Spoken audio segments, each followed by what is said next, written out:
while also inventing a new type of soldier, the birth of the economic hitman.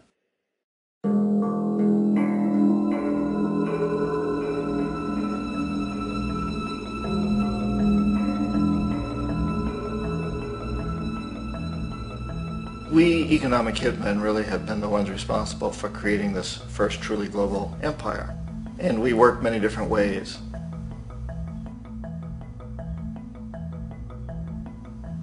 But perhaps the most common is that we will identify a country that has resources our corporations covet, like oil, and then arrange a huge loan to that country from the World Bank or one of its sister organizations. But the money never actually goes to the country. Instead, it goes to our big corporations to build infrastructure projects in that country, power plants, industrial parks, ports, things that benefit a few rich people in that country, in addition to our corporations, but really don't help the majority of the people at all. However, those people, the whole country is left holding a huge debt. It's such a big debt they can't repay it, and that's part of the plan, that they can't repay it. And so at some point, we economic hitmen go back to them and say, listen, you owe us a lot of money, can't pay your debt, so sell your oil real cheap to our oil companies. Allow us to build a military base in your country, or send troops in support of ours to someplace in the world like Iraq, or vote with us on the next UN vote. To have their electric utility company privatized and their water and sewage system privatized and sold to U.S. corporations or other multinational corporations. So there was that whole mushrooming thing, and it's so typical of the way the IMF and the World Bank work, that you put a country in debt, it's such a big debt it can't pay it, and then you offer to refinance that debt and pay even more interest. And you demand this quid pro quo, which you call a conditionality or good governance, which means basically that they've got to sell off their resources, including many of their social services, their utility companies, their school systems sometimes, their penal systems, their insurance systems, to foreign corporations. So it's a double, triple, quadruple whammy.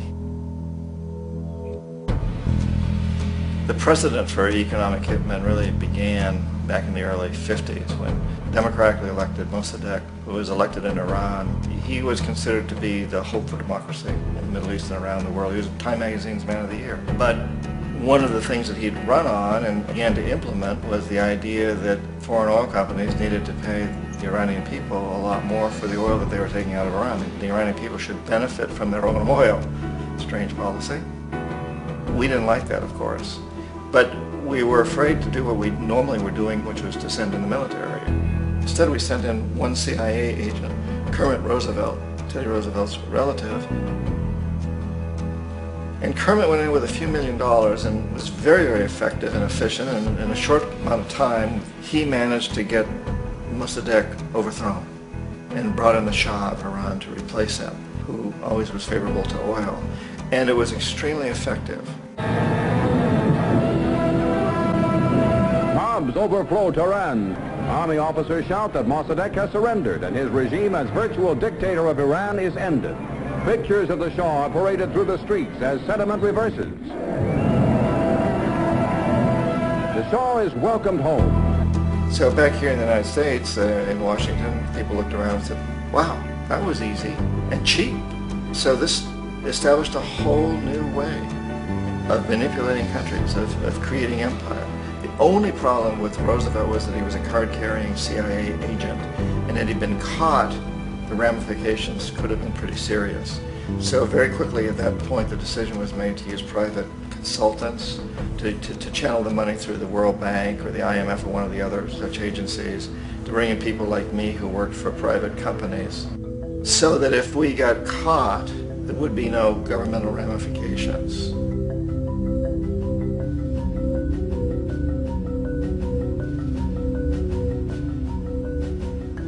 When Arbenz became president of Guatemala, the country was very much under the thumbs of United Fruit Company, the big international corporations. And Arbenz ran on this ticket that says, you know, we want to get the land back to the people.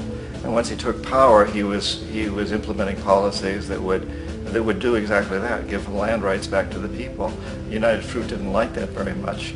And so they hired a public relations firm, launched a huge campaign in the United States to convince the United States people, the citizens of the United States, and the press of the United States, and the Congress of the United States, that Arbenz was a Soviet puppet, and that if we allowed him to stay in power, the Soviets would have a foothold in this hemisphere. And that at that point in time was a huge fear on everybody's mind, the Red Terror, the Communist terror.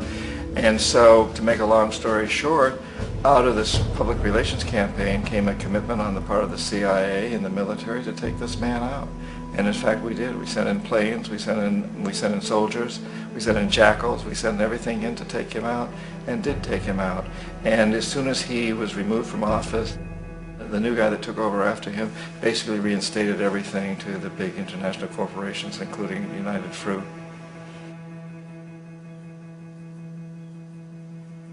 Ecuador for many, many years had been ruled by pro-U.S. dictators, often relatively brutal. Then it was decided that they were going to have a truly democratic election. Jaime Roldos ran for office, and his main goal, he said, as president would be to make sure that Ecuador's resources were used to help the people.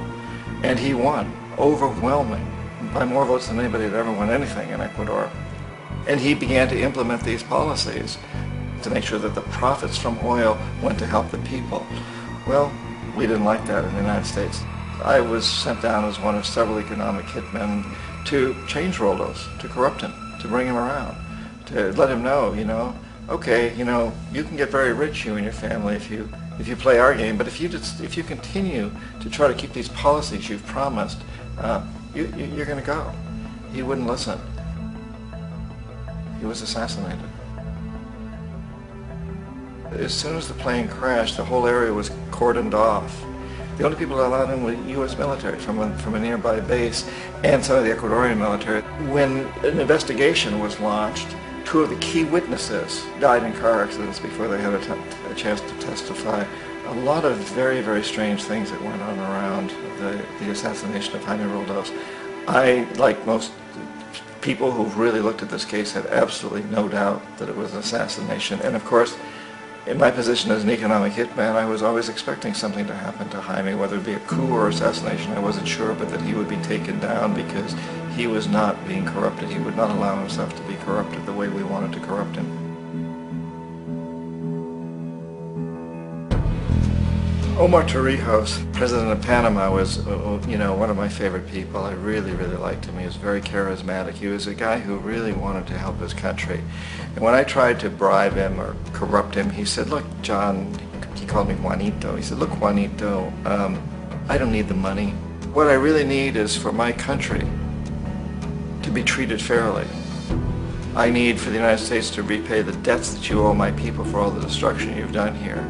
I need to be in a position where I can help other Latin American countries win their independence and be free of this terrible presence from the north that you people are exploiting us so badly. I need to have the Panama Canal back in the hands of the Panamanian people. That's what I want. And so, leave me alone. Don't try to bribe me. It was 1981, and in May, Jaime Roldos was assassinated. And Omar was very aware of this. Torrijos got his family together and he said, I'm probably next, but it's okay because I've done what I came here to do. I've renegotiated the canal. The canal will now be in our hands. He just finished negotiating the treaty with Jimmy Carter. In June of that same year, just a couple of months later, he also went down in an airplane crash, which there's no question was executed by CIA-sponsored jackals. Tremendous amount of evidence that one of Torrijos' security guards handed him at the last moment as he was getting on the plane a tape recorder, a small tape recorder that contained a bomb.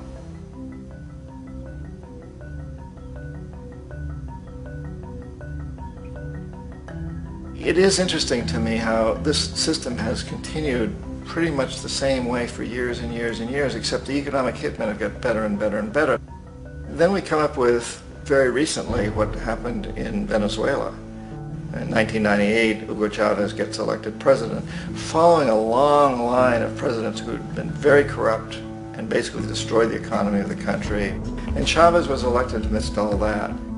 Chavez stood up to the United States And he's done it primarily demanding that Venezuelan oil be used to help the Venezuelan people. Well, we didn't like that in the United States. So in 2002, a coup was staged, which there's no question in my mind, and most other people's minds, that the CIA was behind that coup.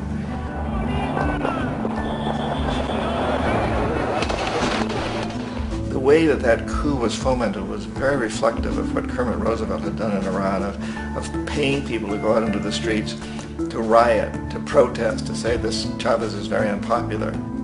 You know, if you can get a few thousand people to do that in television, and can make it look like it's the whole country, and things start to mushroom.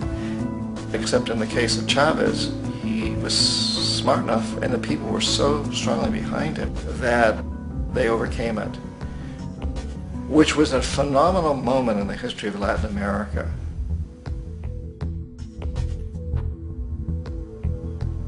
Iraq actually is a perfect example of the way the whole system works. So we economic hitmen are the first line of defense. We go in and we try to corrupt governments and get them to accept these huge loans, which we then use as leverage to basically own them.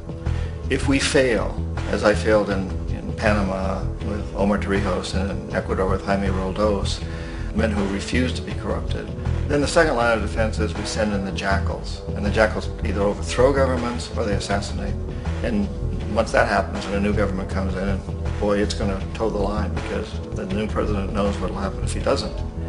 In the case of Iraq, both of those things failed. Economic hitmen were not able to get through to Saddam Hussein. We tried very hard. We tried to get him to accept a deal very similar to what the House of Saud had accepted in Saudi Arabia, but he wouldn't accept it. And so the jackals went in to take him out. They couldn't do it. His security was very good. After all, he had one time worked for the CIA. He'd been hired to assassinate a former president of Iraq and failed, but he knew the system. So in '91 we send in the troops and we take out the Iraqi military. So we assume at that point that Saddam Hussein is going to come around. We could have taken him out, of course, at that time, but we didn't want to. He's the kind of strong man we like. He controls his people. We thought he could control the Kurds and keep the Iranians in their border and keep pumping oil for us.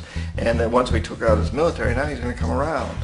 So the economic hitmen go back in the 90s without success. If they'd had success, he'd still be running the country. We'd be selling him all the fighter jets he wants and everything else he wants. But they couldn't. They didn't have success. The jackals couldn't take him out again. So we sent the military in once again, and this time we did the complete job and took him out, and in the process created for ourselves some very, very lucrative construction deals. We had to reconstruct a country that we'd essentially destroyed, which is a pretty good deal if you own construction companies, big ones. So, you know, Iraq shows the three stages. The economic hitmen failed there, the jackals failed there, and as a final measure, the military goes in.